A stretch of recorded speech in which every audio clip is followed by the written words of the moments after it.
A very warm good evening to everyone present. A special thanks to Navi sir for conducting a 3-day summit. For the My voice is audible. Yeah, very much. Great. Okay. Thank you everyone for joining in. So today the topic for discussion is personal data protection. PDP-SI, a unified framework for data protection implementation. For the panel, we have Ramesh Katua, Ramesh Venkatraman, Adapu Bodhia, and C. Baburaj.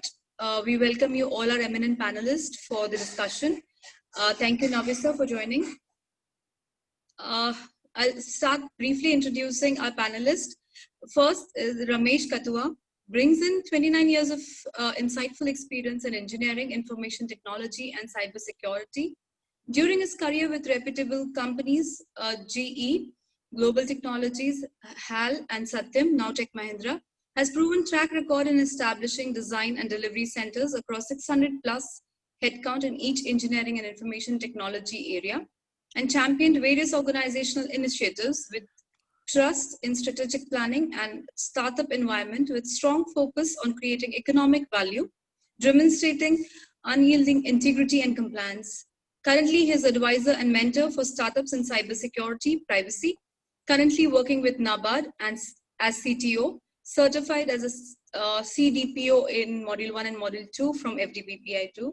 We welcome you, Ramesh, today, and probably Navi sir will be addressing you as Ramesh from NABARD because we have two Ramesh online. The next another panel is Ramesh Venkatraman. Ramesh has over 30 plus years of professional experience in software and systems engineering field. His core competency includes software process improvements, training and coaching, audit and assessments, staff mentoring and management. Ramesh has extensive experience in establishing process improvement programs for various organizations based on standards. Different standards like ISO 9001, ISO 913485, and various other ISO standards, to name a few. Ramesh had earlier associated with Siemens in India for more than 12 years in corporate quality and assurance, function and performed various roles. He was associated with organizations like Symphony, Telca, where he was heading the corporate quality. Currently, he is working in his individual capacity as freelance consultant in areas of information security, business continuity, data privacy, and quality. He is also qualified external auditor as part of certification body DNGVL. He is regular speaker in forums like FDVPA and Cyberfrag. We welcome you, Ramesh Venkatraman, for today's session. Another panelist we have is C. Baburaj, offering over 20 years of progressive IT experience leading multi-site implementation of information security and quality, best practices and standards including SOC 2, ISO 27001, PCI, CMMI, ISO 9001 implementation of policies and standards as part of information security governance, risk management and compliance, privacy program management and compliance with regulatory framework, including EU GDPR and CCPA. Even end-to-end conduct of information security and data privacy training. Prior to IT experience, he has performed various capacities in engineering and project management in companies including Dubai Dry Rocks, Hindustan Photo Films, and Keltron Controls. We welcome you, Baburaj, to today's session. Oh. The last panelist for the day is Adapu Bodhia. Adapu is having 35 plus years of experience in banking technologies and information security. He has worked in 4 major banks of India for 30 years, covering application development, implementation, support branch operations, and banking technologies, such as core banking, RTGS, NEFT, internet banking, and phone banking. Since 2015, he is into consulting and auditing information security domains of ISO 27001 and PCI DSS. Currently, he is lead auditor of ISO 27001, ISO 27701, and QSA PCI DSS from BSI Group India, the global standard development and auditing firm. We welcome you, Adapu, to the session. Thank you. Thank you. And the session will be anchored by Navi sir. Over to you, Navi sir, for the further details. Thank you, Sanavita, and welcome all the panelists and all the participants for here. So this is the 6th session in our summit, which we have called as Indian Data Protection Summit, where we have tried to discuss various issues surrounding data protection in India. Initially, the first day we had 2 sessions discussing the concepts of PDPA, that is the Personal Data Protection Act, which is going to be there in the couple of months. Presently, it is in the form of a bill in the Parliament. We discussed the data breach incidents of recent days and then tried to map it to what kind of provisions could come in PDPA to address the data breach notification and so on. Then we also had a discussion on the PDPA provisions in comparison to the better known GDPR provisions. And then on the second day, we discussed about the professional opportunities which are developing for the data protection officers because of a legislation like this. And we also discussed the controversial issue of cross-border data transfer, which in India we discussed on the grounds of data localization requirements.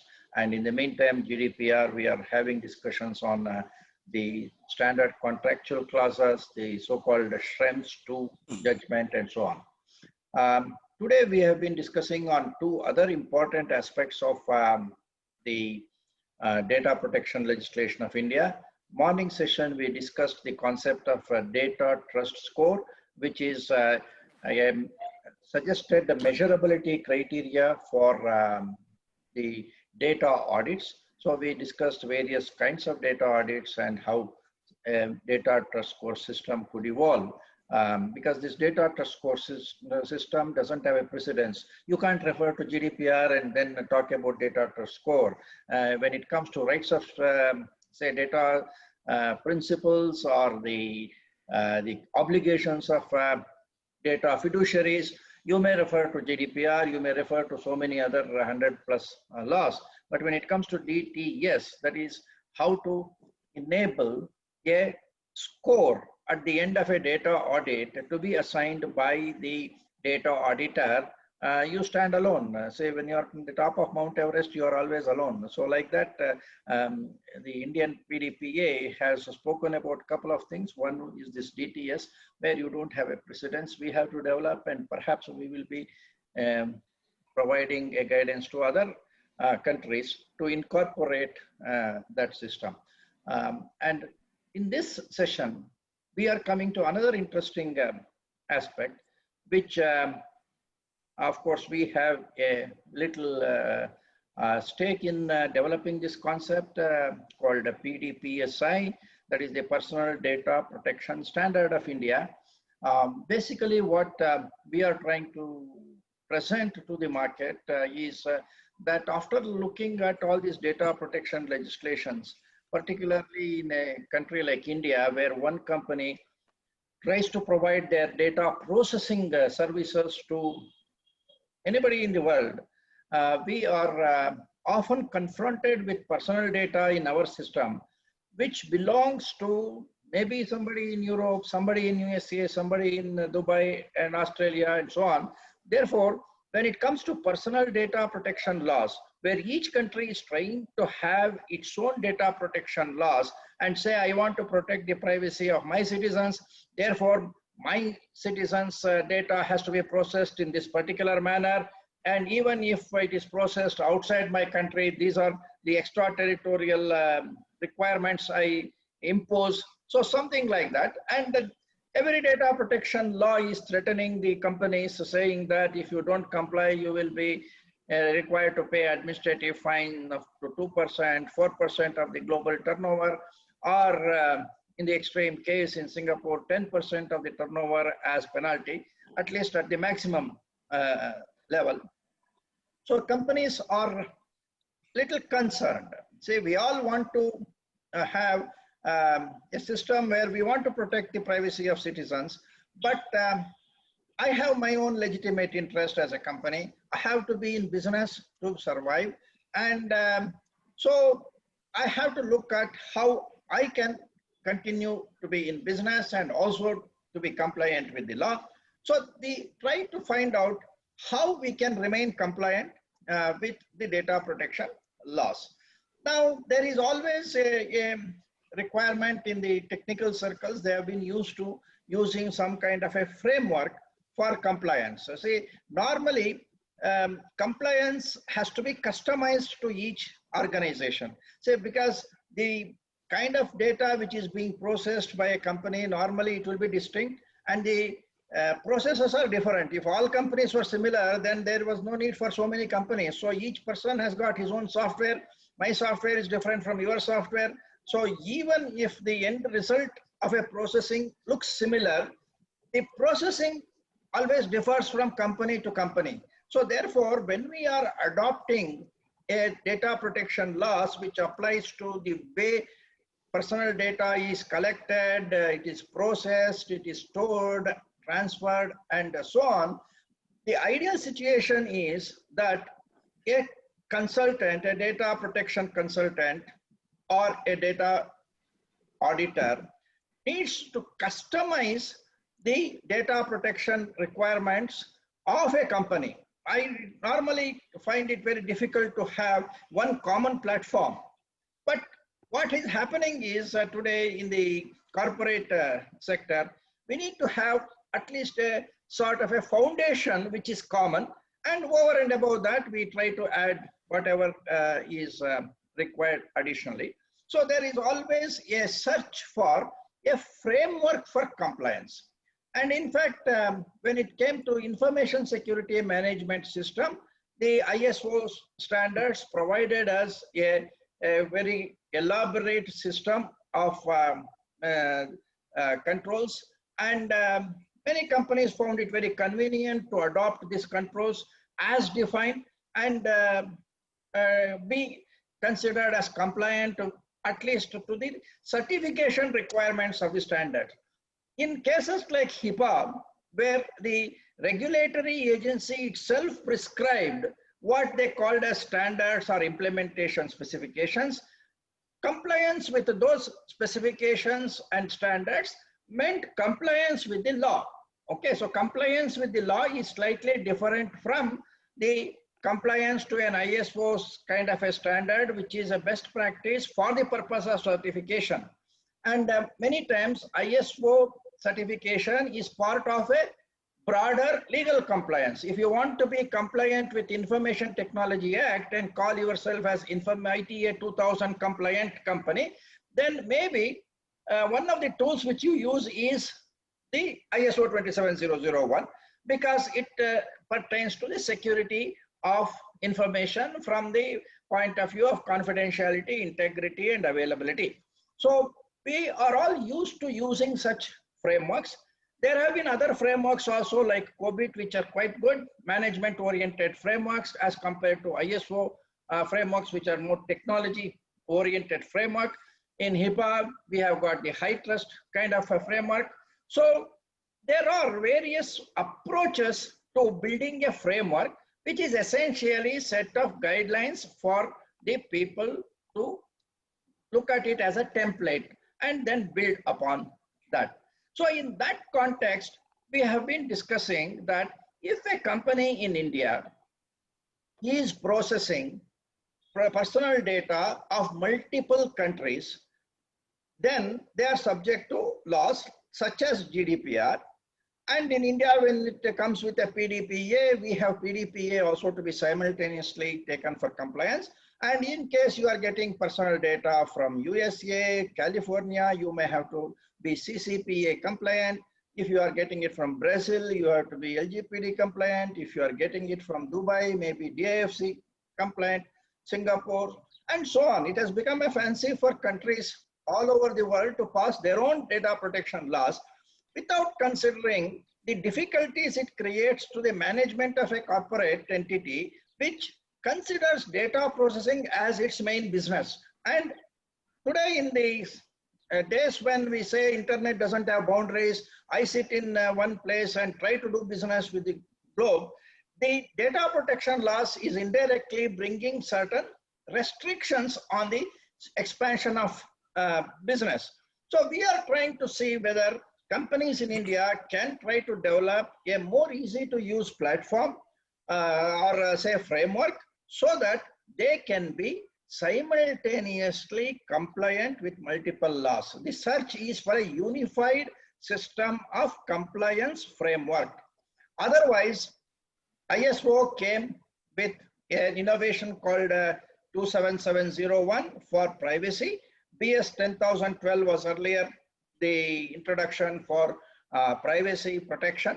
And it was always recognized that privacy frameworks were slightly more elaborate than information security framework, because information security covered the security of in terms of confidentiality, integrity, and availability of personal information, and the privacy framework had to take into account additional considerations such as consent management and related issues. So therefore, privacy was one step ahead of the information security framework.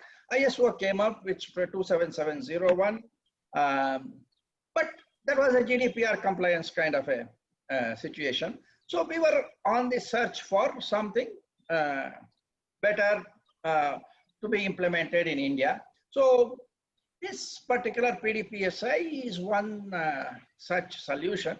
And we have here a set of eminent members with extensive experience in handling ISO standards, PCI DSS standards, and so on. So it would be very interesting to see how they react to this concept of PDPSI, because FDPPI would like to look into the requirement of SMEs, particularly MSMEs, where we would like to use this particular framework and develop within FDPPI a whole system for managing a certifiable standard for personal data protection, probably starting with PDPA and perhaps then extending it to other regulations.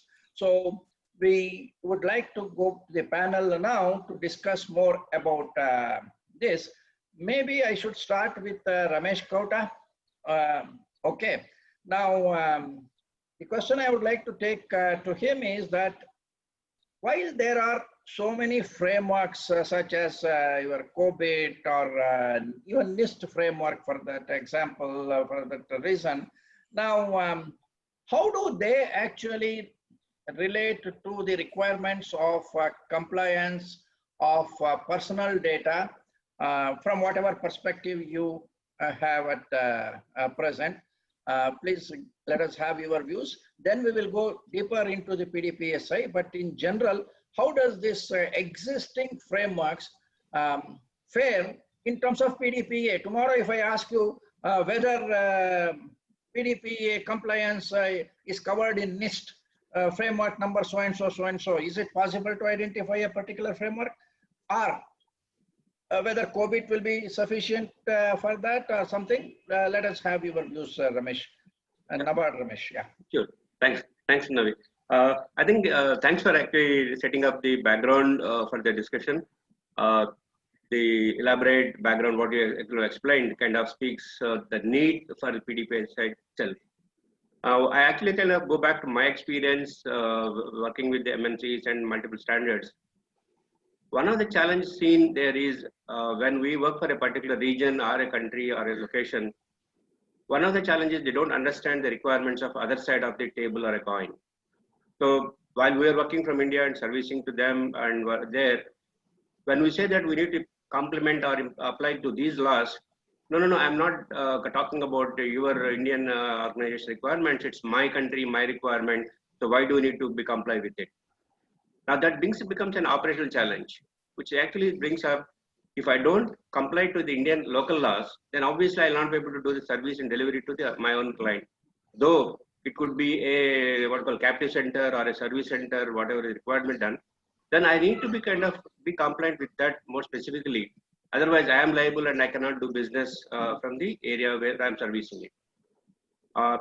Given that kind of a challenge, now it comes kind of question saying that should I take up a management process or internal controls or a specific standards like an ISO 27001, which gives me kind of a framework in terms of implementation standards, making me compliant for various business scenarios. Again, there are variations, like where some of the ISO standards are not accepted initially in Europe, then they had to become IEC standards.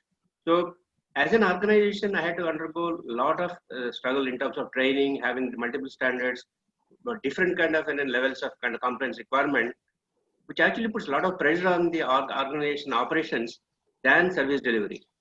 So there is a bit of a need to kind of simplify that process.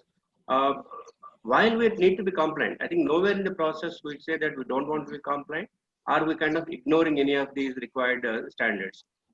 However, when we need to go into these standards multiple, each of them have got their own cycle, which actually means saying that if I take a COBIT or ISO, all of them, I cannot do parts of this in an organization. I have to do it completely integrated.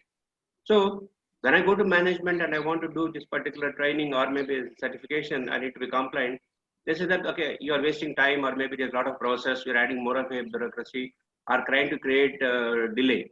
So given that kind of a background where the standards are built and respected for their purpose, while the privacy and the data protection is coming in, it's actually bringing in a new line of thought process which cuts across multiple domains and multiple sectors.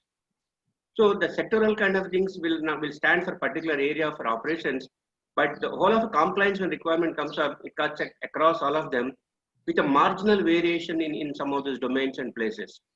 So what might be required in this process is being compliant with most of the requirements and 80% of them, and whatever requires a small variance can be kind of built on or tagged along, which will actually help us make it simplified. From that perspective, while we kind of manage, respect all of them, because all of them are also required in PDPSA. We need management, we need a governance, we'll talk more later. But at the same time, we also need to be compliant with the required guidelines. Now, I cannot bring pieces of that, half of a COBIT, 0.5 of a ISO, I can't bring it in here.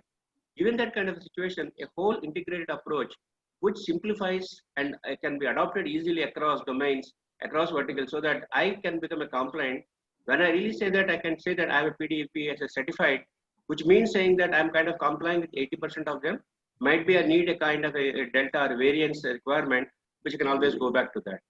So that's what my view in terms of PDP standards, why it is required. And actually, I would say that this is a need of the hour. It simplifies a lot of work for the internal organizations. And I guess it also helps the auditors or when we go to them, kind of don't have to go and look into multiple laws. I can look at one law and look at the variation, and then maybe I'm done with it. So that's my kind of a high level view at this point of time. I got a couple of thoughts, maybe we'll come back again to that side. Okay, thank you. I would like to now go to Mr. Adepu.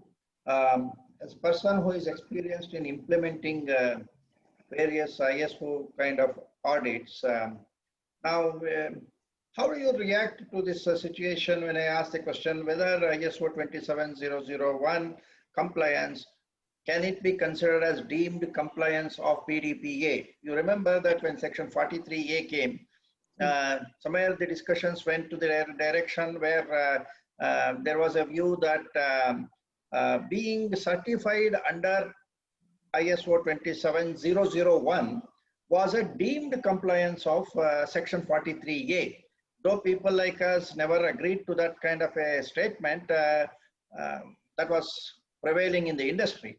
Now, does the same thing extend to PDPA? Now 43A is going off, that is ITA 2043A is getting replaced with the whole set of rules under the Personal Data Protection Act based on the bill which we are discussing at this point of time. Now, will adopting ISO 27001, or even say if you take 27701, which has to be implemented along with 27001 and 2, okay, as a package, will it meet the upcoming PDPA of India in terms of compliance? That is, if I get a certificate that I am 27701 compliant, can I say that this certificate is valid for PDPA compliance? What is your view as an experienced auditor? Sir, and good evening everyone.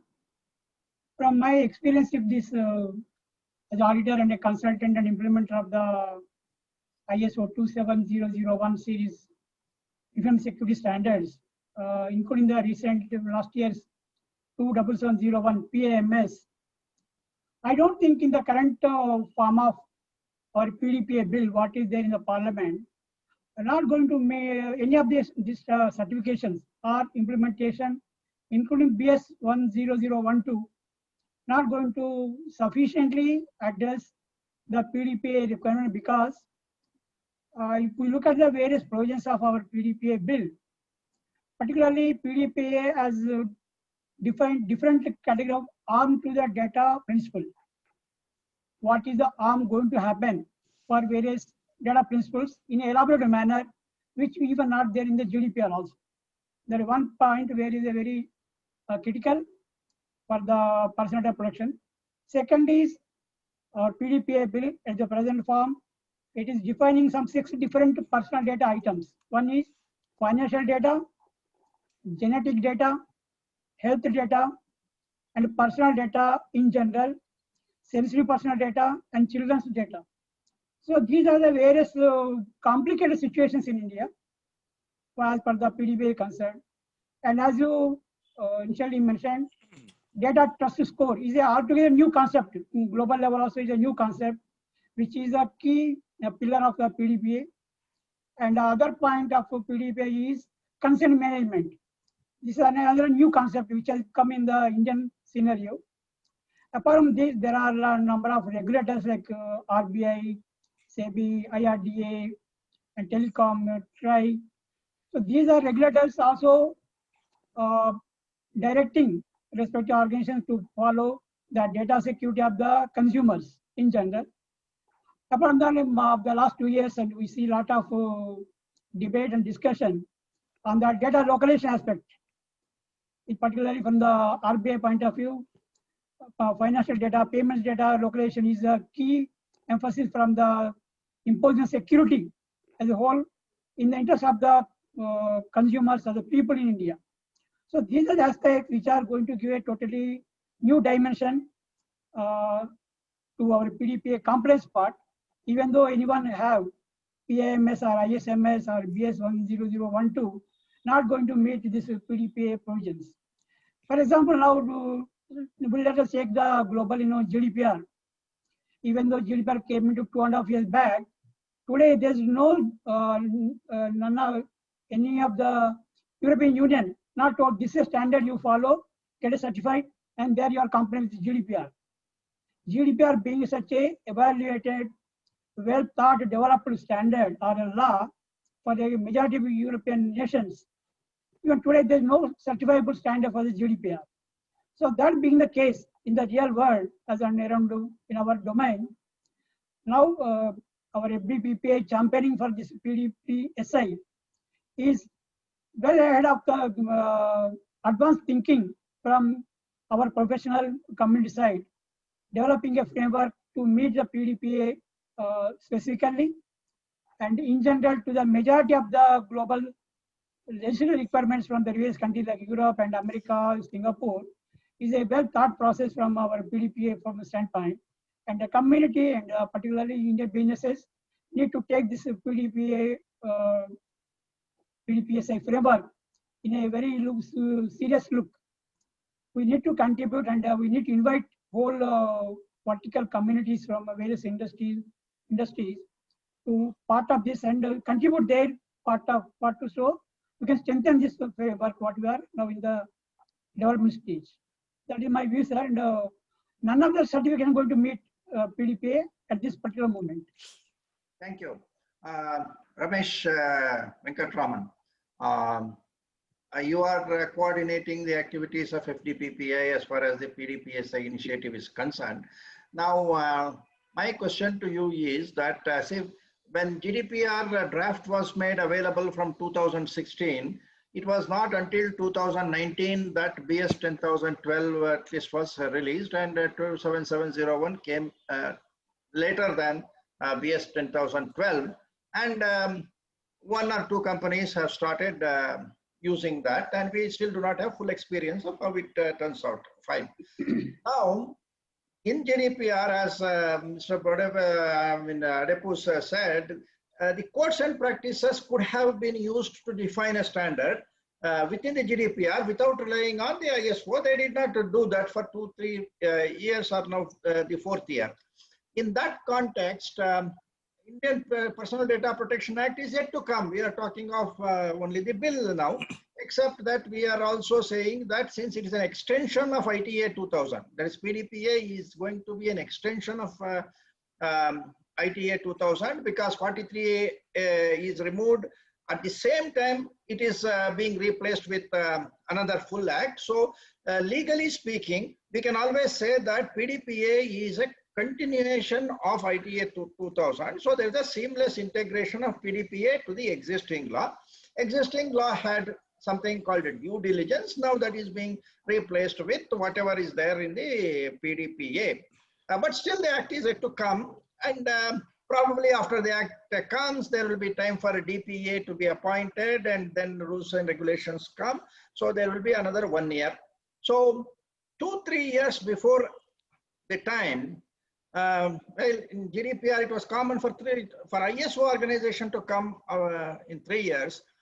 Now, what is this? What do you think is the reason why FDPPI is coming up with a conception of this particular PDPSI to the Indian organizations, and how do you think it will benefit the whole ecosystem, which is of course one of the objectives of FDPPI anyway. Yeah. Great, Navi sir, thank you. I would put my thoughts in the following order. Let's understand this PDPSI as a framework, Personal Data Protection Standards of India. We are talking about bringing out a standard. Now, what is that uniqueness to it? So far, what we have seen, all the standards, whatever we talked about, BS 112, 27001, 27701, UK Data Protection Act, etc. So far, the concentration was technical compliance. I think now we are moving with the privacy coming into the kind of big scenario, big way.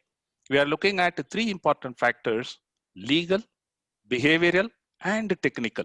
Technical, of course, it is existing with the 27001, as all of us in the call aware of. So, number 1. Number 2, the PDPSI framework is more and more focused on the personal data protection, which is again the need of the hour, which is again the key. The third important bullet from my perspective, in India, as you in every forum, every seminar, every lecture, what you say, the Bangalore, the IT hub of India, playing a vital role as a data processor for many of the countries across world.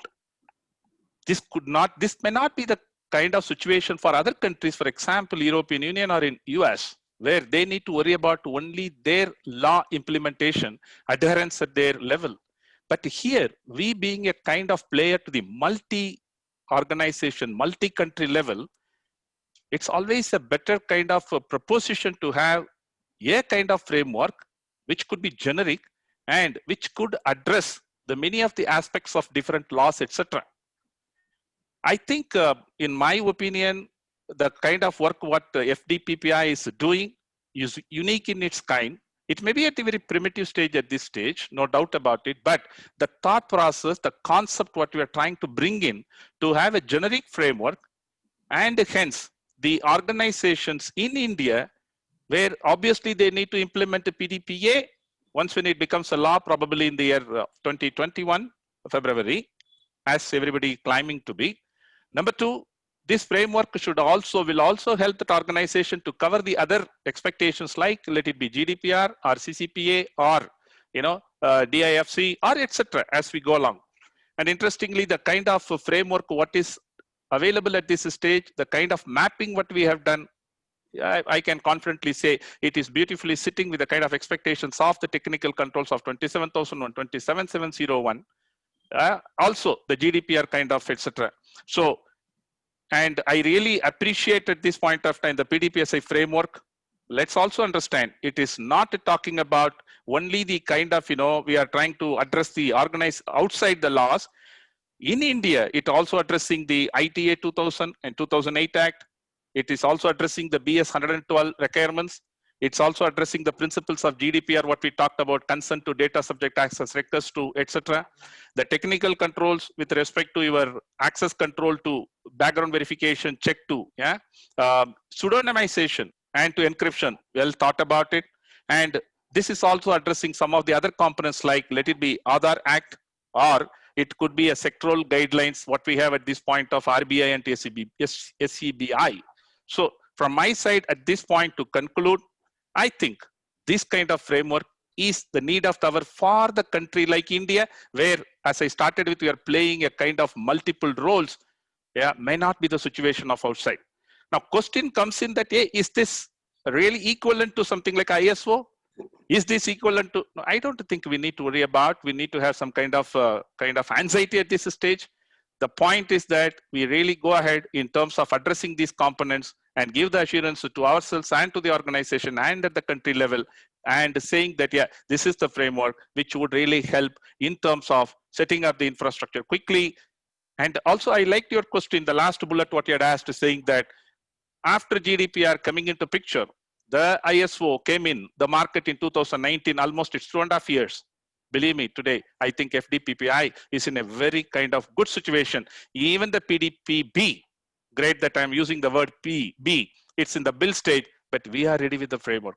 We are really discussing it. We are trying to provoke the thought process of the leaders in the industry that question, is this the need of the hour? If the answer is yes, I have a solution. Let's all work together and make the privacy and security a kind of, combinated factor working well for the organizations. I hope I'm able to make a point to you, sir. Yeah, thank you, Ramesh. Now I'll go to Mr. Babu Raj. So now that you have really highlighted the objective of starting a discussion on PDPSI as a framework for privacy and information security in a country where the handling of personal data of multiple countries is the normal thing. It's an exception if you say that I have only one country's data to be processed. That will be the small company which has just started business yesterday.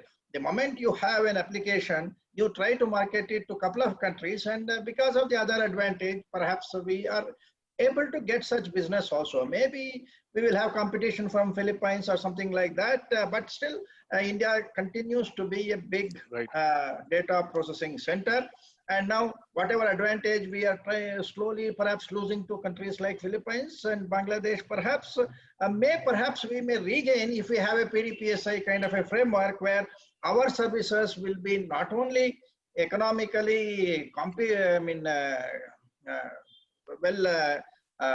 useful for the international players, but also provide the highest level of security. So Mr. Babu Raj, what I would like to introduce is, in brief, how do you describe the PDPSI framework as is being envisaged?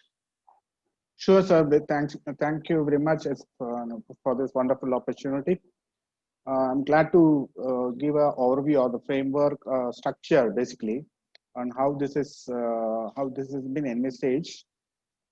Basically, it has been separated into two different components. Basically, we are having a set of 10 plus generic or standard kind of a structure, which will be generally applying to any of the legislations that is across the globe, like even if in GDPR, California, DIFC, or whichever this thing, there are some common principles across all these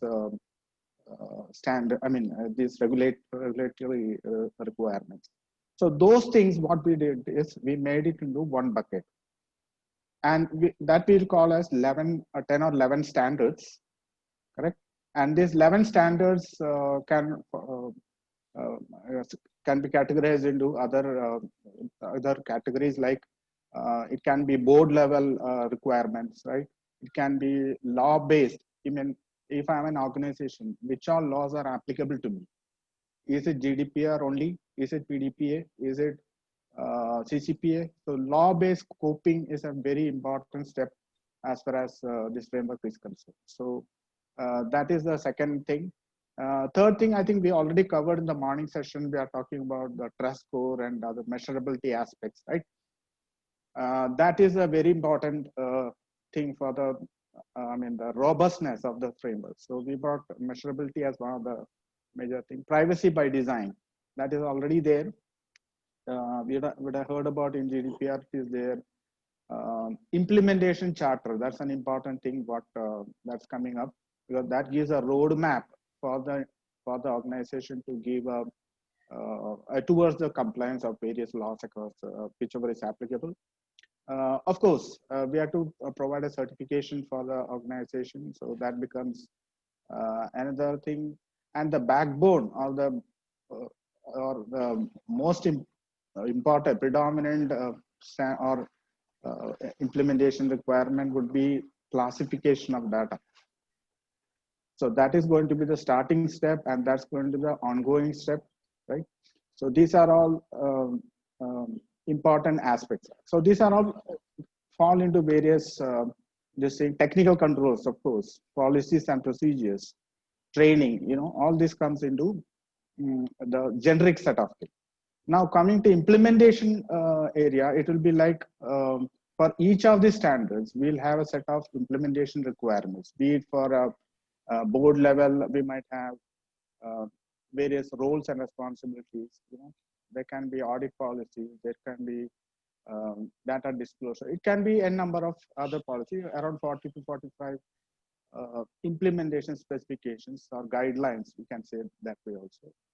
So this is the overall structure, for example. So we have that 10 or 11 generic processes, policies, and implementation we'll have. It depends. It depends upon even the scoping also, the lawful, which all laws are applicable. So those also come into play in selection of which all implementation specifications we need to consider. Yeah. Does that help, sir? Yeah, Tajan. Yeah. Thank you. So what you are telling is that this PDPSI approach consists of around 11 standards. Exactly. And also there will be implementation specifications. Exactly. Basically, this concept of having a standard and implementation specification has been used in HIPAA and other places where standards defines certain broader sections, and then when you go into individual this thing, something comes as an implementation specification. Exactly. And exactly. what perhaps you are trying to do is to give one set of standard principles and implementation specifications, and also in the implementation, if any specific implementation requires certain modifications, you consider part of this as a foundation kind of a thing, standard across different implementations. A few will be perhaps identified as say variable kind of things like addressable specifications with these terms exactly. which we use in HIPAA. So exactly. There will be certain things which will be taken up by the management with documentation, of course. In all these cases, there has to be a documentation. And that will be required because many of the privacy regulations define, for example, you take a simple case of relating minors. Say, who is a minor in Indian law will be different from a minor in another place, etc., etc. Therefore, though protection of minors through parental consent is a standard, then in different implementation specifications, if it is India, you have to take 18 years. If other exactly. countries take 16 years. So there has to be some kind of a differentiation, which has to be accommodated in the implementation guidelines specifications. Yep. Yep. So that is what I think you are correct. suggesting. Now, I would like Mr. Adepu to actually elaborate it a little further on this structuring of the PDPSI framework. I understand that PDPSI framework is under development. It is evolving in a kind of a thing. Of course, some thoughts have gone into it, and the idea is to bring in the best practices of multiple frameworks, which all of us have handled at different points of time. The idea is that when something new is coming, let us take the best out of everywhere and then create a new framework, which is at least for the time being appears to be the best for professionals like us.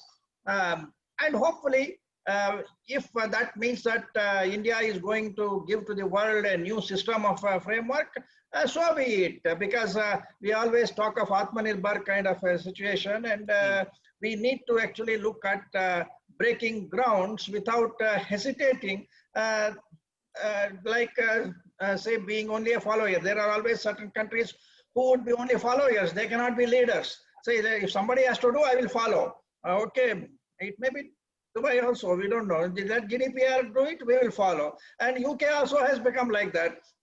Okay, they want to be, they are happy with being followers. But I think India should be different. Okay. Not that we are not following the best industry practices across the world, but where an opportunity comes, we should not mind being the leaders. Okay. If Kapil Dev had not hit 175 runs against Zimbabwe in 1983 match, India would have never thought of being capable of winning World Cup. Today we are in a totally different situation. I think now, whatever you are doing in PDPSI is that Kapil Dev moment. That is what I remember. Okay, we are doing something nobody else has done. We don't know how it will come up. Yeah, Mr. Adepu. Now, can you just elaborate more on what Baburaj said? So basically, to take the further discussion, for PDPSI has taught all the best of the practices across the world to be incorporated. But one particular aspect which has been ignored by many of the countries is a cultural part of the people. People being the data sources or privacy data orientation is towards the people. The cultural aspect, and in India we have multiple languages, multiple religions and beliefs. That personal data is from the facts and perceived understandings of the people. So that being in our PDPSI, we are giving new dimension to this cultural aspect of the people. Particularly from my banking experience, in bank to open a business relation, banking relation, to open an account, we used to see people in different perspective. An illiterate person, to open an account to illiterate person, we have a different procedure. To open an account for a person who is not capable of signing, illiterate or the Pardanishi woman, these aspects are not being taught by any other standard. As far as I know, I don't know whether we're going to other country laws. But in India, when we are thinking about the PDPSI as a standard for the personal data protection of the people of this country, this cultural aspect is very important. So when we are going to create the relevant portions required for the organization to consider the cultural and language and geographical and psychological genetic details, these aspects are going to be key finding from our contribution side. So that is at the moment, apart from other own policies are there, everybody has their own policies, every standard has a policy. Technical controls already everybody knows. So we being technology, we know what are technical controls to secure the data. But the cultural aspect is one of the key factors where we need to work further and build our framework on a stronger footing. That is my thought for the being said. Okay, so you are suggesting that there are 5 key principles for the implementation, which includes classification of information, distribution of responsibilities, technical controls, policies, and culture. Now, I would like Ramesh Venkatraman and Nabad Ramesh to collectively try to explain to us some of the key implementation specifications which form the basis of this implementation. Yeah. Now, sir, I'll take it forward first. Yeah. So one of the background, again, as I said earlier, the implementation requirements was to make sure saying that the organizations are able to take it up without getting into the bogged down by the terminologies or the definitions of the terms what there. So this include a simple management principles, what people call a board or a management or a CEO or their organizational structures. So the classification of the structural implementation comes from a kind of a top-down approach, where the management accepts the responsibility, identifies the roles and responsibilities in terms of the DPC, DPO, the data protection controls and officers, without getting into too many worried about those definitions of the structures. At the same time, they would also incubate this with a multi-pronged approach of learning the standards of across, like what FTPA is bringing is a unique thing in this thing is providing the kind of a learning opportunity across the multiple domains. so that they are aware of them. And while they bring any of these vocabulary, they are going to suit for the rest of the other standards as well.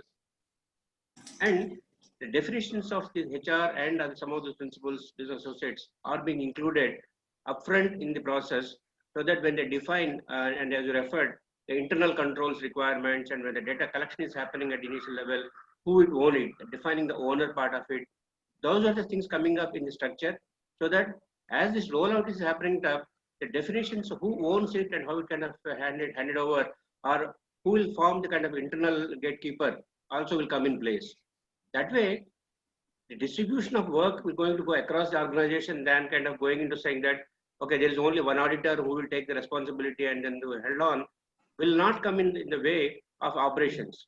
So the roles and operations are being defined in such a way, every level is having their own responsibility clearly identified, and they would play their role at that level itself, so that there is no dependency on someone, I don't know what to do, so that someone need to take an approval for this.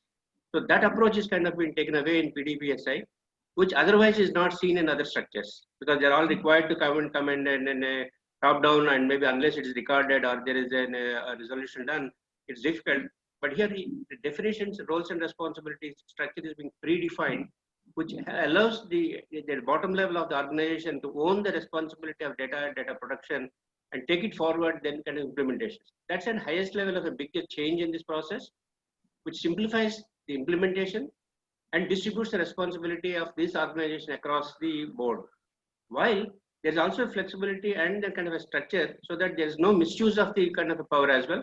There's a checks and balances put in place to get it done. This will help smaller organizations to not to have a kind of too rigid structure, and larger organizations also have a flexibility not to depend on only one person in the process. So that is kind of giving the structure in the implementation PDPSI. That's a flexibility what's bringing in here. So now let Ramesh V to talk about a few of those other aspects. Oh, great. Ramesh V taking over from Ramesh K. Not bad. Yeah, Ramesh. Yeah, Thank you. Yes, Yeah, go thank ahead. you. Yeah. Very interesting, Navi sir. As Ramesh said, what is that uniqueness we are talking about in this framework? Okay, we have seen in the management systems earlier days something called management representatives, a single point contact for the whole organizations with the external stakeholders, certification bodies, customers, and so on, who directly reports to the CEO. And if anything, everything goes wrong, he or she is the person to be caught. The same concept came in 27001, as we all know, concept like CISO, Chief Information Security Officer. And I move further a little bit to, let's say, GDPR or our PDPA, we are talking about data protection officers and so on. But look at the PDPSI, the framework, what we are talking about in our discussion. What Ramesh brought out, the data gatekeeper. Excellent thought process that we are trying to give the kind of awareness, responsibility, authority to the people, whoever is handling the data at the organizational level, whoever is handling. It could be a business data, it could be a process data from the respective departments and functions, whether it is HR or finance or business and so on. Now, this data keeper owns that responsibility. Believe me, this is, in my opinion, a kind of new DNA we are talking about. Because so far, if anything goes wrong, I will pass the buck on to somebody else. This is not my responsibility and so on. So this concept obviously bringing in number one. Number two, classification of data as a concept, what we brought in PDPSI, right? Beautiful. Identifying the data of an employee, the personal data, as well as sensitive personal data, tag those data to the employee, which is personal to him, and the rest of the data, tag those as a corporate data. And interestingly, the responsibility, the roles, and that etc. is going to differ from each and every place. And I personally feel putting up the kind of a focused control to handle the personal data of the employee, data of the corporate of the organization, and the data owners, data committee, data protection officer, and responsibility at the top level, so-called director or CEO or top management. Oh, this is the unique concept in my opinion. Yeah, that's definitely one.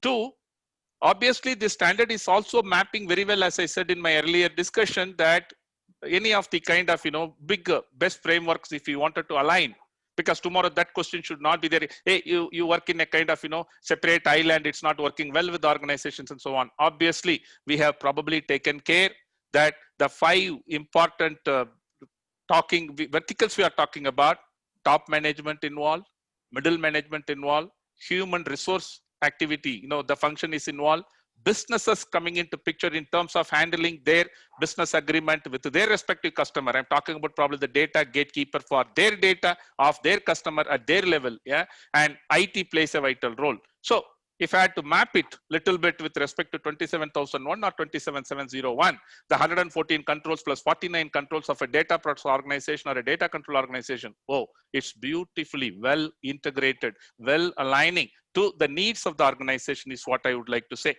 And obviously, we are also probably taking care here along with the classification of data.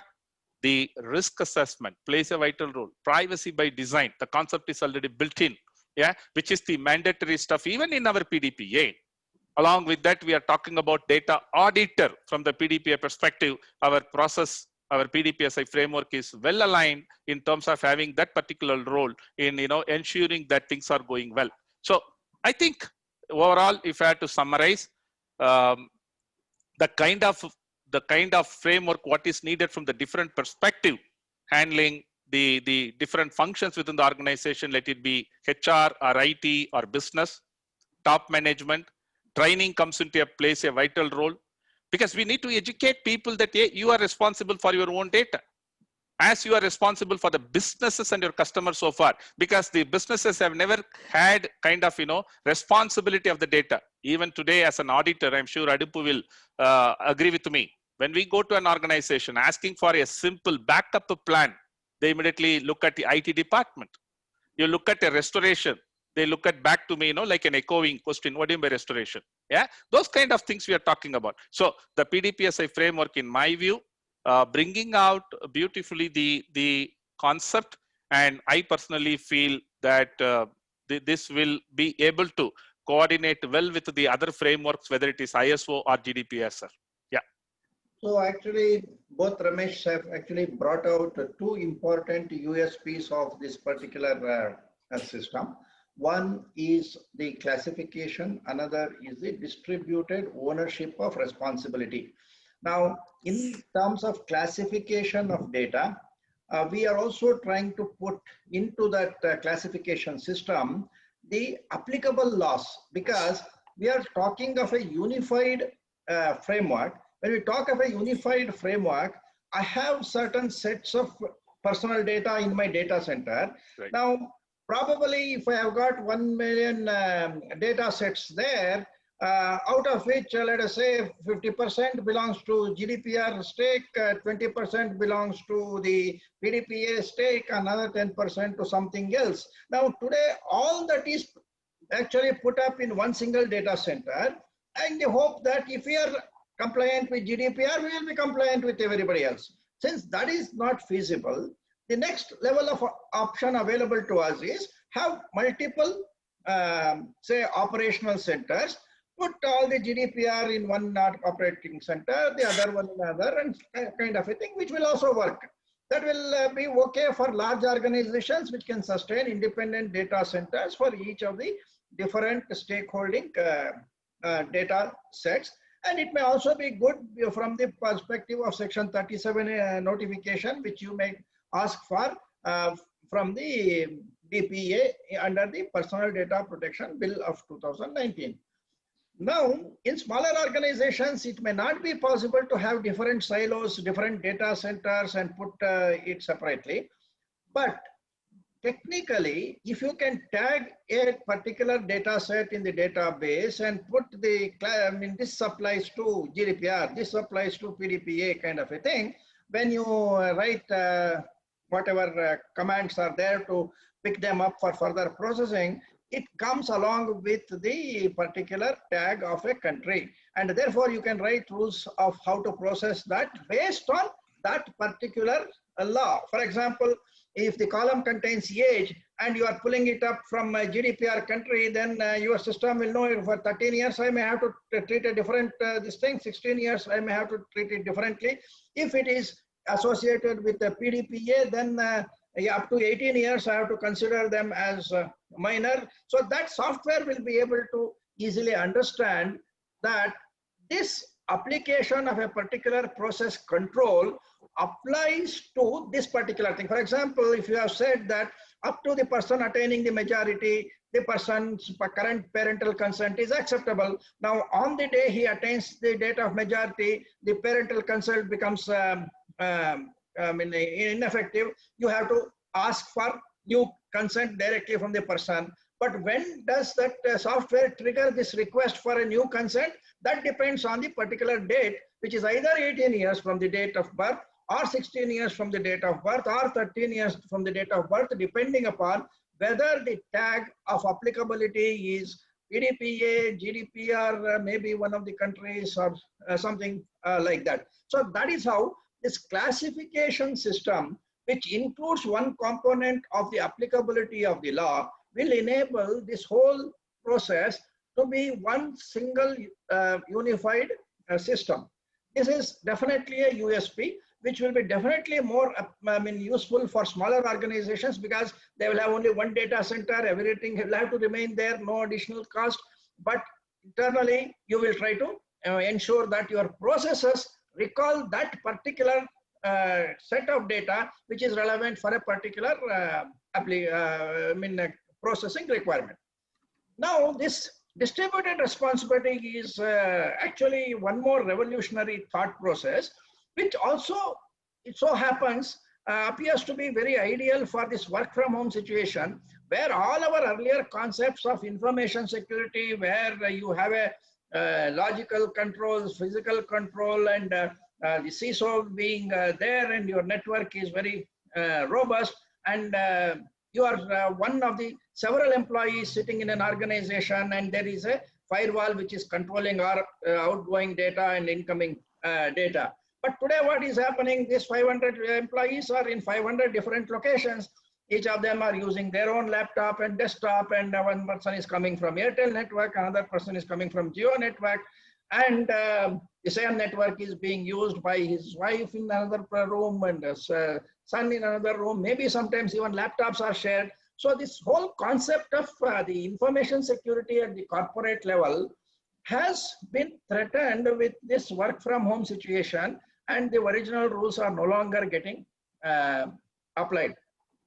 So in that situation, the concept that one single person, whether he is called a CISO or a DPO, to be responsible for all these activities completely is meaningless. It is, say, when all the persons at least were sitting in one hall, if I was a CISO or some DPO, I had some control on things. If somebody is walking out of the room, then at least I know whether he's taking a pen drive with him or something like that. Whereas in the current situation, these traditional controls have become a big zero. Now, when will this be restored? We do not know. And what the industry is moving to is to accept that work from home situation will be perhaps more or less a necessity. So this distributed responsibility concept means that within an organization, it is not going to be only one person who is responsible. Of course, he will be the DPO as per the act, so he will interact with the data protection authority or the supervisory authority. He will be the face for the data principles. That external face, still that person will have to remain. But internally, why can't others support this data protection officer? And each person in charge of a computing device, it may be one laptop, should consider that whatever information is under his control, he is the CISO of that machine. So why should there be a CISO for 1,000 machines? Let there be 1,000 CISOs, each for one machine. If that is what is possible, we will give him the rules and regulations and policies for his particular laptop. It is what is being done in the BOID policy, perhaps. The implementation level has to be brought down from the level of the CISO or the DPO to the level where it can be controlled reasonably. So this distributed responsibility tries to at least reach one level where we identify the incoming data. It normally comes through different departments. So each department where a set of data comes in from say one customer, let us say customer-based organization, if you have got, there is a team handling customer A, then all the data from customer A comes into that team. There should be one person in that team to take the responsibility, and he is the internal data controller as far as that data is concerned. Why this will be helpful is, tomorrow, if you are introducing pseudonymization of personal data as the key tool for further mitigation, this internal data controller at the gateway of the personal data will receive the identifiable personal data, and immediately he will pseudonymize that data, and the rest of the company will only deal with pseudonymization, pseudonymized data or de-identified data. So your risk is being brought down drastically because only one data keeper there has the mapping of the original identity with the pseudo identity. It may be in some countries you may need, some companies you may need more than one such data keepers, depending upon, suppose I have this 10 different customers and each customer is supported by a team, then each team will have one data controller, and he will be responsible for the information which reaches him first. Whoever receives the information, personal information first, he is responsible for the further pseudonymization or putting the data into the control of somebody else. This will also help in this handling of unstructured personal data, which has a tendency to go and land anywhere in the organization, not coming through a specific path.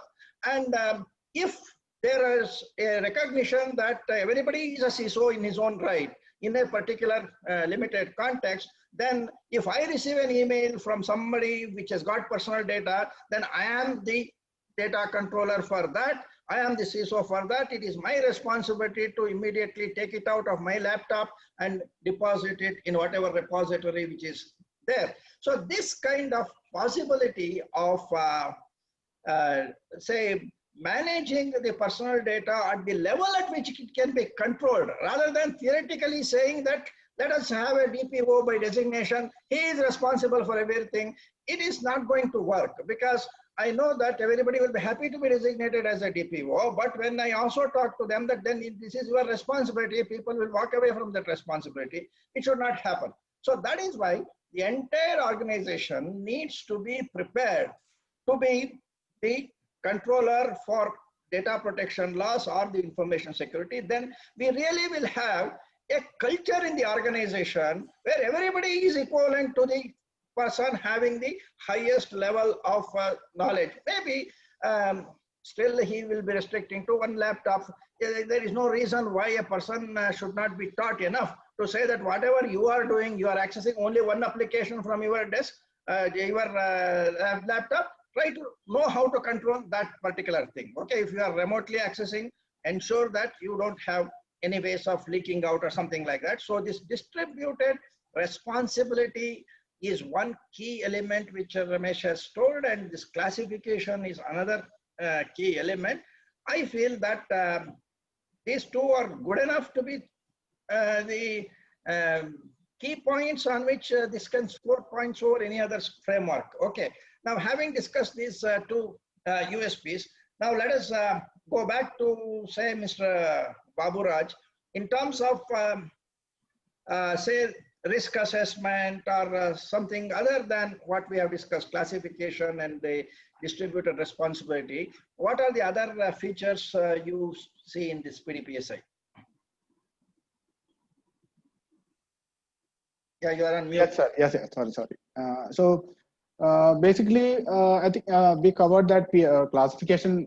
This thing I think we already discussed. Ramesh and you also explained it much more.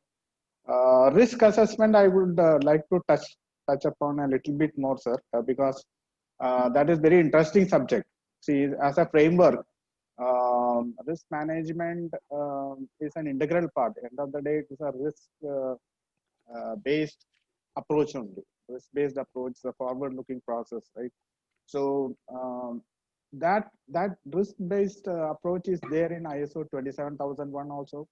it's there in COBIT or whichever security framework we take, right? Everywhere we have the risk. But the only difference here, or everybody should understand, is not the implementation is the area that can change between from a security standpoint, from a private data protection standpoint. For example, identification of the need and the context of the organization. That's the typical ISO requirement for my risk. That's where risk assessment starts. The things what we look at, the internal, external issues and all, the things what we look at will be different than a security side. So that's where all these implementation guidelines will come into place.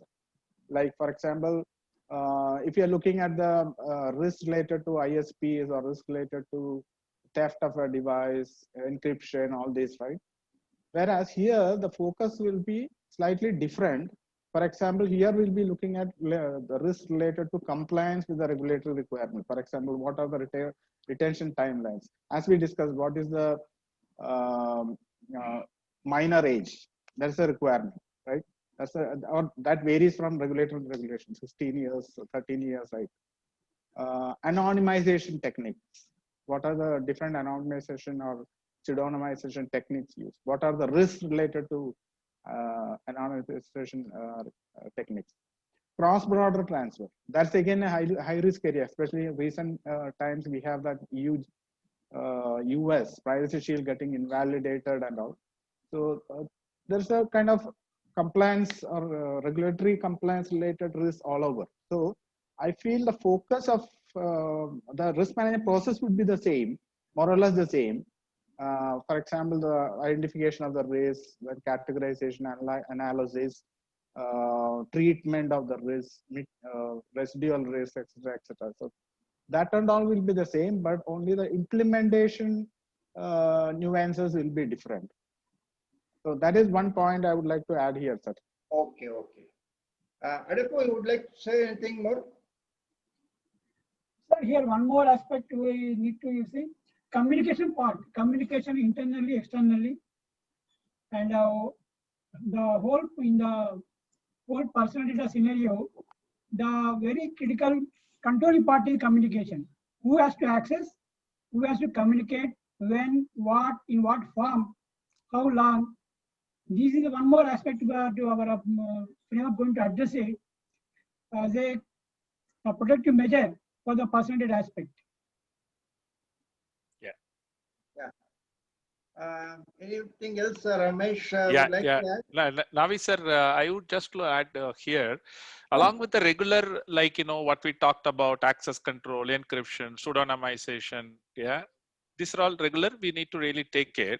But interesting part, okay, I really would like to touch upon one, the cloud we are taking care, yeah, because today it's a need of the hour, as we know. So the framework talking about it, number one. Number two, with the kind of COVID-19 situation, people working from home, the remote access, more and more emphasis given here. Obviously, it needs to play a vital role. Third, as I started with the behavioral changes with respect to the employees, so creating more awareness with respect to the privacy, with respect to the responsibility as a data gatekeeper, what we talked about, motivating the employees and hence bringing them into the participation of this event at the organizational level, definitely a key. So far, we talked about whether people have a required skill, job description I'm talking about, whether people are being taken into the organization who satisfy the required skill. If not, train them. That's what we talked about. Here we are a little bit going out, and then we are talking about in terms of behavioral attitude and etc. Obviously, the whistleblower policy, that concept we are bringing in. With respect to business continuity, again, disaster recovery, business continuity plan, the same concepts. Interestingly, there we are also bringing out sandboxing technique. Yeah, allowing, empowering the organization to participate, bringing out a kind of technology which is going to help them, probably at the organizational level, or it could be even a joint venture by the many of the industries, across. Yeah, which all of us know that the sandbox is also being figured in our PDPA. And the PDPSA framework bringing out this also. So I would say these kind of important implementation controls out of these 30 plays a vital role for the organization, Yeah, not only implementing PDPSI as I started with any other framework. Yeah, thank you. Yeah, One see, more actually, objective. I would like to go through some of the questions and some of the concerns which have been raised also. The two concerns, of course, it will definitely be there. One is we are suggesting something. Now the question is whether such cultural change can be brought into the organization. Okay. Similarly, when I say pseudonymization gateway, it requires a change of the IT architecture, which also is not easy. I understand if there is a legacy system, it will be having its own problem, but of course I am looking at a plug-in kind of a software for the pseudonymization. Okay, but anyway, there is a need for, at least we are suggesting that there is going to be a need for architectural change to incorporate this departmental level, say, segregation of responsibilities, and the other aspect of whatever we discussed in terms of building the culture, that if instead of one CISO, there has to be several CISOs. Obviously, the CISO or DPO will still be the unifying force. He is like the Prime Minister of India, but there has to be a cabinet to support him. So likewise, we are trying to create a support system for the DPO. Though externally, we cannot change the law. If the law says DPO is to be designated, he should be an employee, that will remain. But internally, an organization need not orphan the DPO and say everything is your responsibility, you do it. When he is sitting, say, in Bangalore, whereas here the company is operating in 10 different centers in India and abroad, and he is supposed to be the DPO for all those things, having thousands of employees elsewhere, it is impracticable in terms of the person's capability of keeping in touch with the day-to-day this thing. That is why there is a need for some kind of a distributed control. Just imagine like this system of the Prime Minister and the supporting cabinet kind of a thing. Now in states like say Karnataka, we have got district level ministers. What is the concept? Basically, the whole system is supported by people at the ground level. They group together and try to micromanage a particular area. That is the kind of system which perhaps is done. Of course, as a PDPSI, this is something like what we say standard implementation suggestions. Okay, it is not possible for today to say that everybody has to have this kind of a system. So PDPSI will provide for a variance declaration document. Correct. Where we said these are the standard things which are suggested. We know that, but for certain reasons we are not in a position to exactly what you have suggested. So we will be having slight variance from what you have suggested. The two comparable things for this is now in, as I told you, in HIPAA, we have got an addressable implementation specification where the company documents an alternative way of doing things.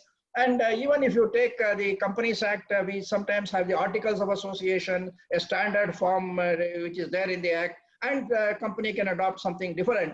So PDPSI may suggest certain standard implementation specifications, but always provide the flexibility to the company to have an alternate approach. Now it is for the auditor to decide whether this alternate approach is properly documented and that is perhaps equivalent to or better than what is there in the standard this thing, or perhaps based on the risk assessment, what is suggested in the PDPSI, like controlling this, having internal data controllers, is not necessary for this kind of an organization at their level of operations. It is fine. Only thing is it has to be thought of and properly documented. So probably the PDPSI will give that guidance and suggestions, and the implementation will still be in the control of the organization. So when an auditor wants to certify an organization, perhaps he has to take into account that this was the variance which the company has adopted. And another aspect of PDPSI is that there will be an implementation charter. See, when a gap analysis is done, the auditor gets the gap assessment done, and the next we are expecting an implementation charter to be signed off by the board, so that the DPO will not be left for himself to do things, because in a big organization, there are certain limitations even to what the DPO can achieve. So if the instructions come from the board level or the governance committee, then only it becomes easy for him to go to another vice president and get things implemented. So we are always suggesting in the PDPSI that the gap analysis will be converted into an implementation charter. Therefore, the top level involvement becomes absolutely essential, and that makes again the work of DPO more implementable. All these things are from the point of view of taking a practical view of what is possible for a DPO in a big organization. It is easy for us to draft a law and then say that DPO will be responsible for all these things. But if something is not feasible, in practice what happens is everybody will ignore that, and even the auditor will be told, sir, you tell me how we can do this. Okay, if you simply say it can be done, if you are in my position, will you do it? If you are honest, you have to say, yes, I agree, it is not possible. So that will compromise the commitment of the organization. So I feel that we have to say that, okay, there is always a possibility of an alternate approach, but the alternate approach should be on a risk-based approach, so that the risk appetite of the organization should be sufficient to absorb that. If I cannot absorb that, at least the management will be told that these are the things which you have to insure against. So we'll accept that certain things cannot be completely covered as a risk. Therefore, we will have alternate methods for that risk absorption also. So what is being suggested here is to recognize the reality of the situation and then try to say that let us not put this DPO as an orphan, and after giving him a fancy designation, giving him a 10% hike separately for his position, then expect that if anything goes wrong, you will be hanged. That will not help, because as I told you, professionals, the moment they understand there is going to be a problem in this company, that person will leave and he will be elsewhere. By the time this company actually finds out the breach, this person will have already gone to some other company. So that we don't want that to happen. We don't want people to be disloyal to the organization. So therefore, what PDPSI is trying to do is to make things more practical from the implementation point of view.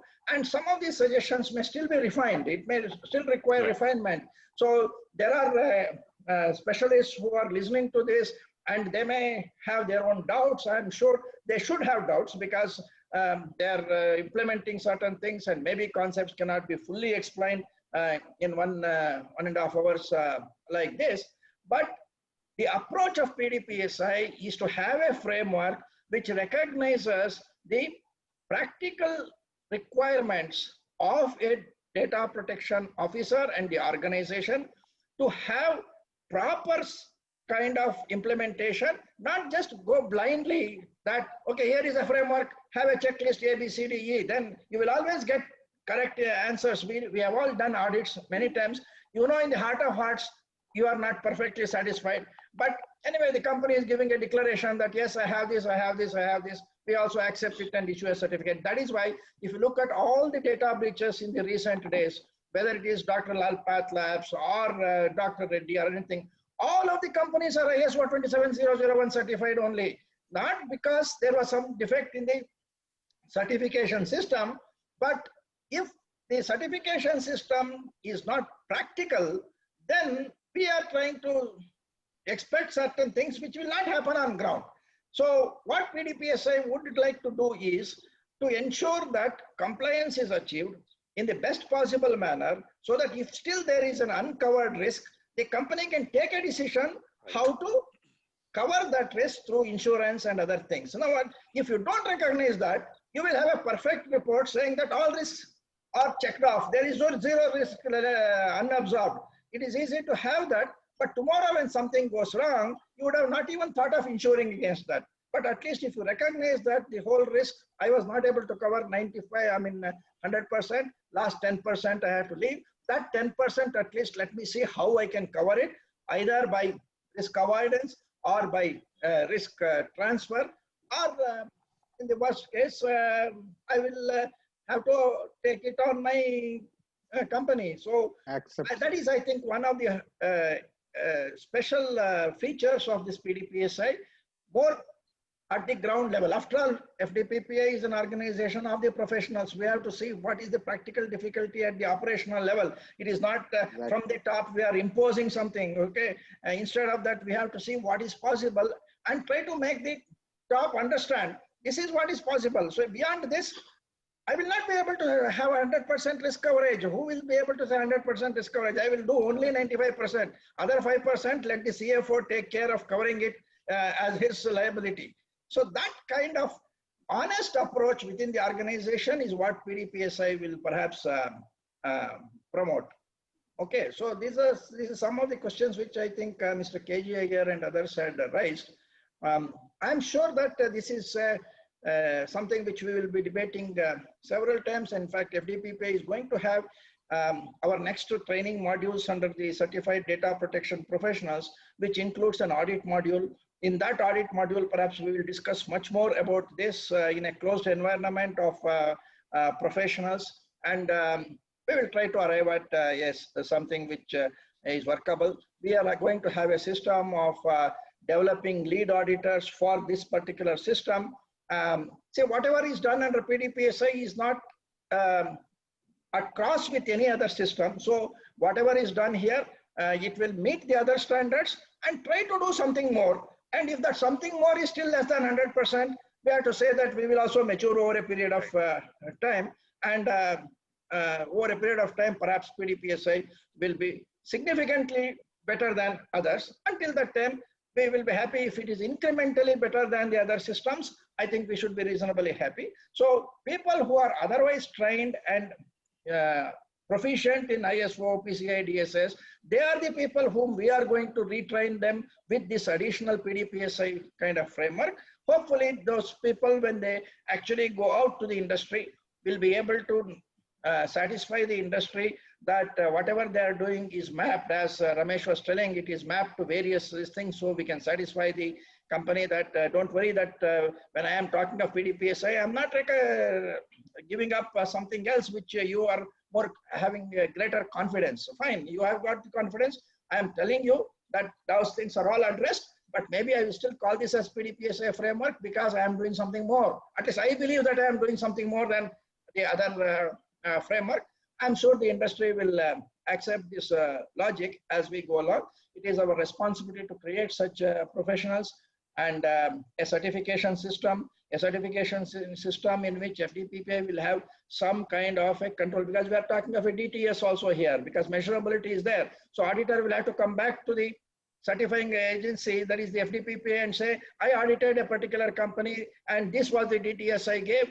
Maybe we will try to retain some methodology by which we can question him. How did he arrive at a particular thing, whether it was within the standards? We will try to devise some kind of a system. It may not be there in other systems, but we will try to keep our credibility also in mind, and try to develop a system of that nature. And hopefully we will be giving to the industry what should be useful to them. That is the purpose. So before we wind up, I would like to take a few minutes of closing remarks. Before that, if there is a final word which has to be spoken by the panelists, let us have it right now. Short this thing. Say, Adepu. Sir, in the chat box, we can see one comment from Mr. Sudarshan M. He suggested to have a high-level structure for the PDPSI. Okay.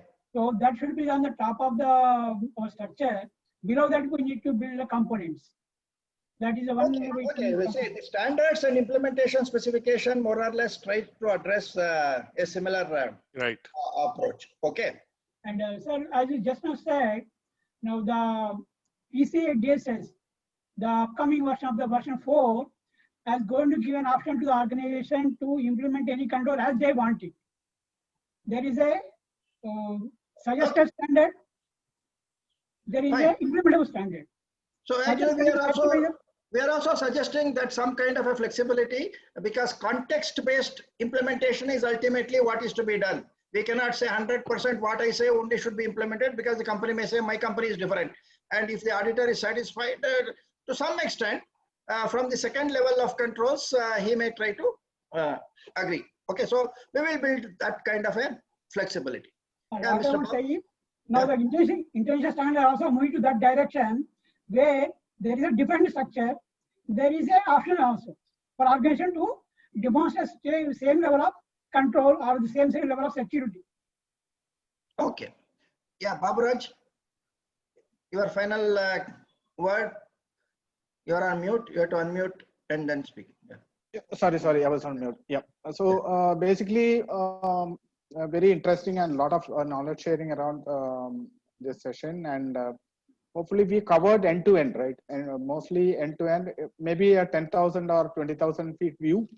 The details, it will take a longer, at least a lot of, at least a day it will take to completely explain the entire implementation standards and this thing.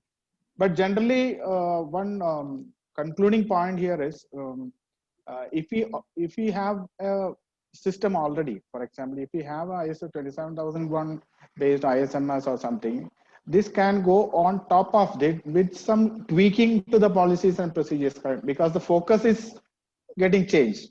It is not just confidentiality of some client data or internal data or IP and all. It's about the rights and freedoms of the individuals. So that focus change is the most challenging part as far as any organization is concerned. And I would say that this framework, what we are building, is correctly tuned to that focus. So the entire organization, the implementation is aligned to that kind of an approach, wherein the focus moves from pure data integrity, confidentiality, and all to the rights and freedoms of the Correct. Thank you. Thank you. Yeah, Ramesh Venkatraman. Yeah. Okay.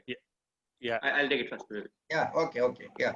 I think the standards are actually coming more or less in an open standard, which actually helps the smaller and larger organization to adopt it uniformly and take it forward. Again, there being a couple of innovations here. One is the DTS and PDPSI commonly adopting it.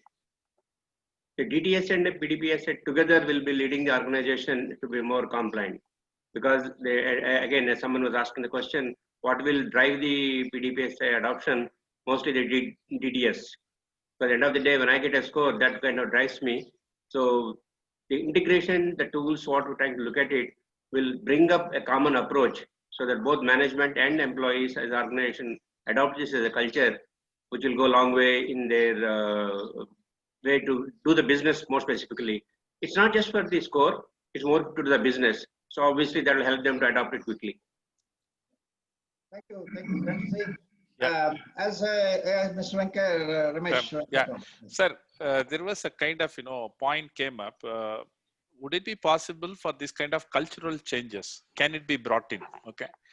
I wanted to leave that message with all here that before COVID-19, especially before this March 23rd, especially in India, we never thought about something called working from home. The whole organization, the whole industry.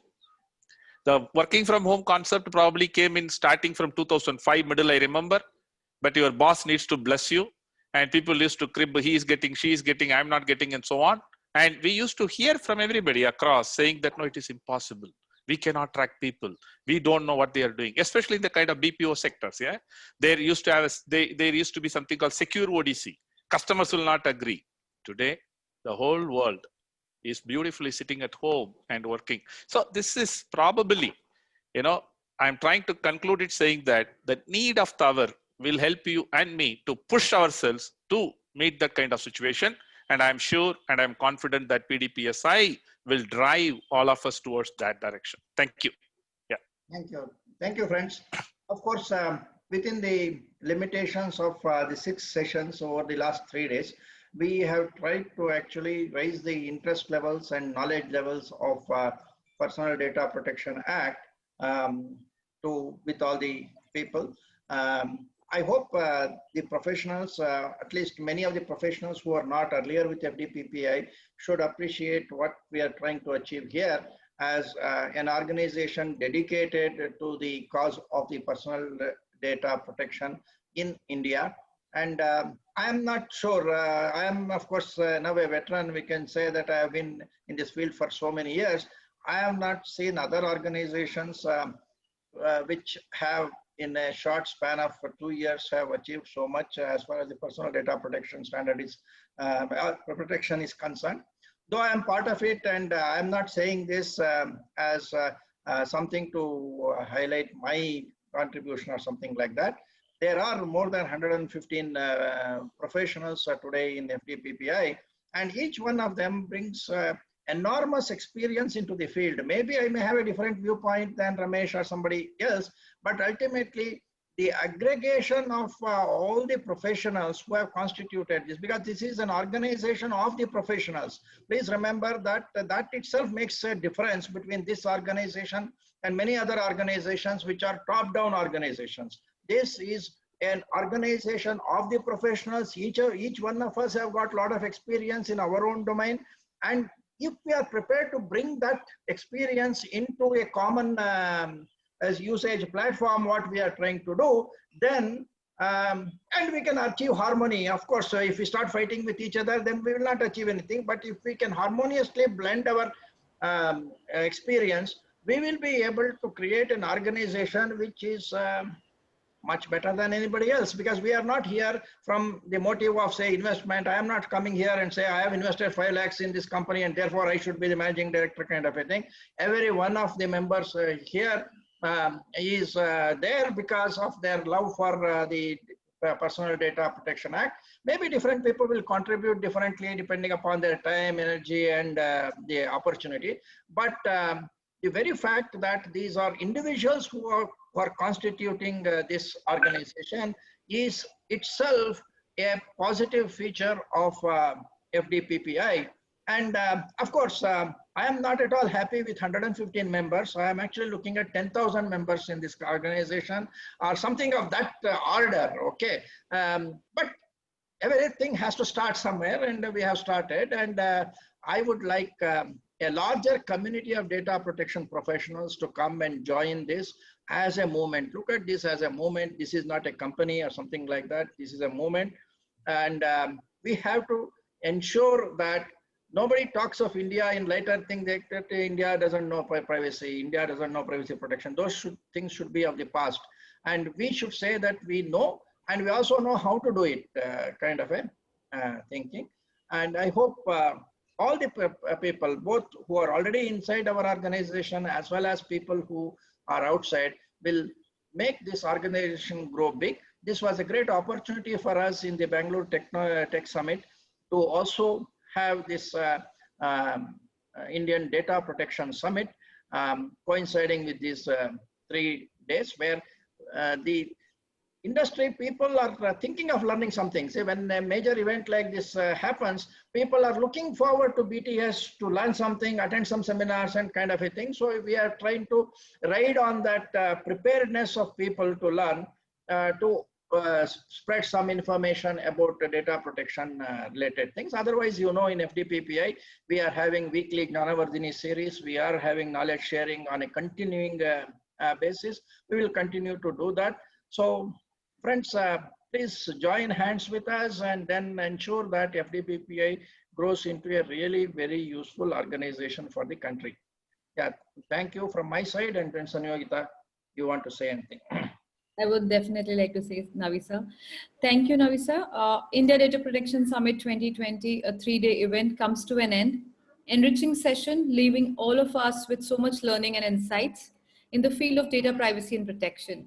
Thank you so much, Navisa, for your time and energy, for giving this platform of FDPPI for all the data privacy professionals. Everything you get to the table brings new learnings to all of us.